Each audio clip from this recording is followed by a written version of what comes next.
The High Court may empower magistrate of first class to try certain offences in a summary way. Second class magistrate can summarily try an offence only if punishable with a fine or imprisonment for a term not exceeding 6 months. In a summary trial, no sentence of imprisonment of a term exceeding 3 months can be passed in any conviction. The particulars of the summary trials are entered in the record of the court.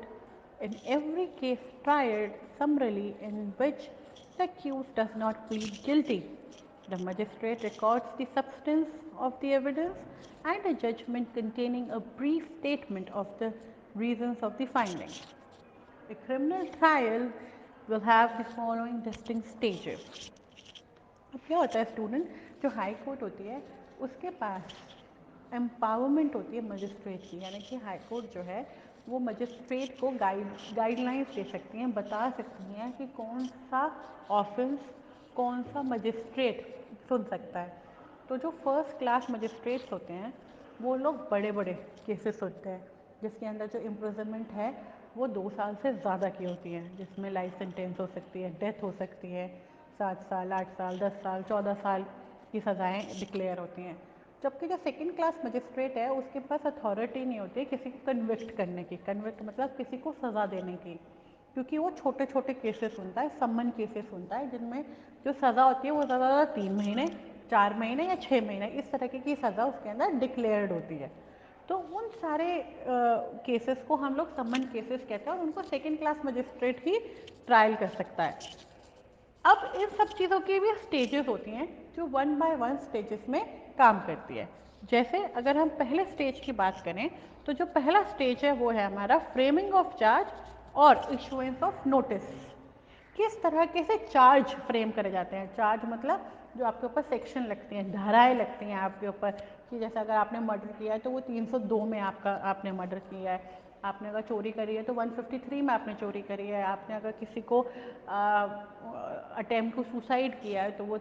306 में किया है, किसी से आपने cheating करी है तो वो 420 में करी है। तो जो इस तरह के सेक्शंस लगाए जाते हैं आपके, आपने जो भी कोई क्राइम कमिट किया है उसको फ्रेमिंग ऑफ चार्जेस कहते हैं, यानी कि आपके ऊपर चार्जेस फ्रेम करे गए हैं।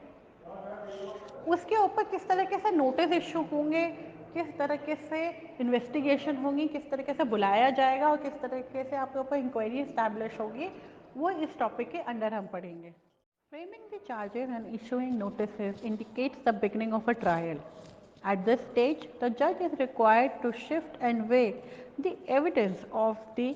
purpose of finding out whether or not a prima facie case against the accused has been made out or not.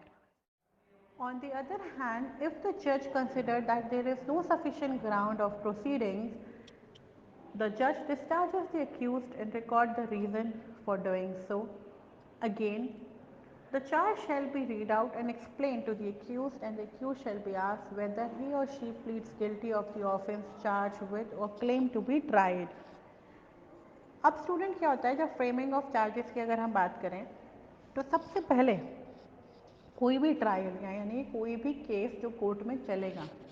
उसका सबसे पहला स्टेप ही यही है कि उसके ऊपर नोटिस जाए, जो कि अक्यूज़ है उन्हें बताया जाए कि आपके खिलाफ एक केस आया है हमारे पास। फिर वो आएगा, अपना पक्ष रखेगा एंड उसके खिलाफ चार्जेस फ्रेम होंगे, यानी कि उसके ऊपर ये बताया जाएगा कि आपको इन धाराओं में हमने बुक करा है, यानी कि आपके ऊपर हमने ये सेक्शंस लगाए हैं। फिर ये देखा जाएगा कि प्राइमा फेसाई यानी कि सबसे पहले, प्राइमा फेसाई मतलब जो मुंह पर ही दिख रहा है सबसे पहले, कि जो ये केस है वो क्या है, ऐसा हमें लग रहा है प्राइमा फेसाई कि आप एक्यूज्ड हैं, हमारे पास आपके खिलाफ ये एविडेंस है, that is the prima facie case. तो ये देखा जाएगा कि सबसे पहले प्राइमा फेसाई आपके ऊपर कोई केस बन भी रहा है या नहीं। तो मजिस्ट्रेट और कोर्ट इस चीज़ को डिसाइड करेगी, फिर आपसे पूछेगी और फिर आपको मौका देगी अपना पक्ष रखने का कि आप गिल्टी हैं या नहीं। अगर आप गिल्टी नहीं हैं, कोर्ट को ये लगता है कि नहीं आपने नहीं किया है, तो आपको वहीं की वहीं छोड़ देगी, या कुछ धाराओं में जो कि कोर्ट को लगेगा कि नहीं इसने इतना तो किया है पर ये नहीं किया है, तो उन्हीं धाराओं में आपके ऊपर चार्जेस फ्रेम कर देगी। नहीं तो आपके ऊपर पूरा का पूरा केस, पूरी की पूरी प्रोसीडिंग, पूरा का पूरा ट्रायल चलेगा और जज इस ट्रायल को, इस प्रोसीडिंग को एक फाइल मेंटेन करेंगे, रिकॉर्ड मेंटेन करेंगे, जो कि कोर्ट के पास वो फाइल रहेगी। उसके बाद क्या होगा,